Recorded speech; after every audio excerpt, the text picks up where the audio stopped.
I've always been a guy who is still a bit philosophical, or perhaps like to ponder around different issues or problems and like to solve them too. So not just thinking about them, but also really analyzing, go deeper, and really try to find, that solution to that problem. So that's really the origin for me being a researcher, I would say. My career was, or hasn't been really specifically planned. It started off really as an engineer many years ago by now.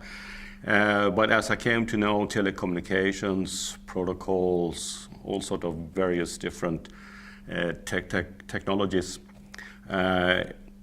the research side and really digging deeper in various issues become more of an interest to me.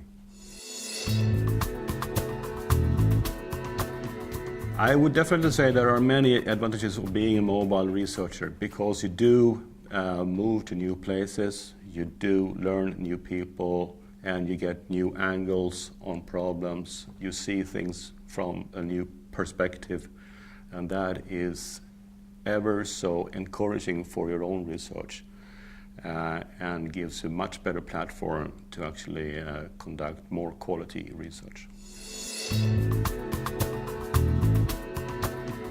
It was not an easy decision to make, that to move over to Ireland, surely, you have to look at how it could be overcome.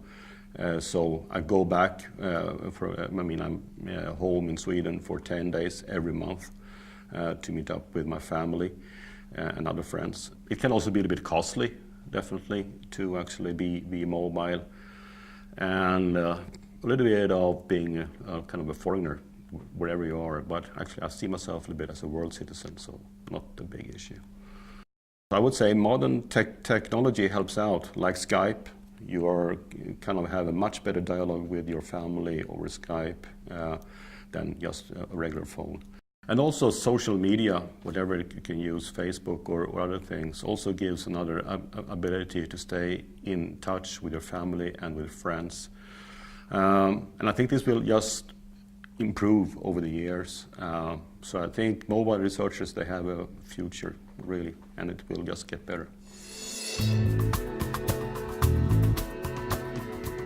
The major advantage that I see with being with academia is really that you have a more free spirit, more of being able to think out loud about your thoughts, about your ideas, and go along with them. I mean, many times you get the necessary support from the college to really dig deeper or whatever, work on along the line of what you believe in. Whereas in industry, you need to more stay in line with policies, with whatever the targets are for the business, etc. Collaboration between industry and academia, I think it will just become a more important and prioritized, because industry is more and more giving up the research side and letting the academia take care of it, because they like to streamline their operations and their workforce. So liaison and having collaborations with academia is just becoming more and more of a priority for them. With respect to looking at people here in the college and in TSSG regarding whether they can take on a position in industry, I think it's generally a question of looking at the individuals. Some are more suited for work in the industry. Some others are more of academics. And there's no difference here. You need to really go and look for each individual and what their capabilities are. Going back to the industry could be an interesting option depending on outcomes of various research activities, especially as I have a little bit of interest both in research, so to speak, but I'm also a person who likes to see that research is getting commercialized, that actually is going to be implemented into actual products, etc. So that might lead me back again to the industry side. One of the major impacts from moving from industry over here to academia has been the contract situation.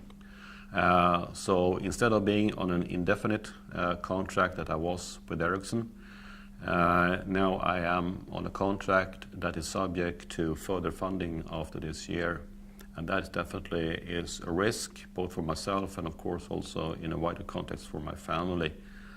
So yeah, this is a clear difference from what I'm used to since before. As a mobile researcher, no, I'm actually aware of that you make a carbon footprint, you know, especially as myself going between Ireland and Sweden using planes consumes quite a lot of whatever fuel and energy. So I feel guilty from that point of view. I have sometimes thought about that a great project for EU would really be to build a high-speed train network across Europe, interlinking west, east, north, and south through some, 500 kilometers per hour train that is energy efficient and everything. That would be absolutely fabulous for any mobility of the workforce, including the researchers.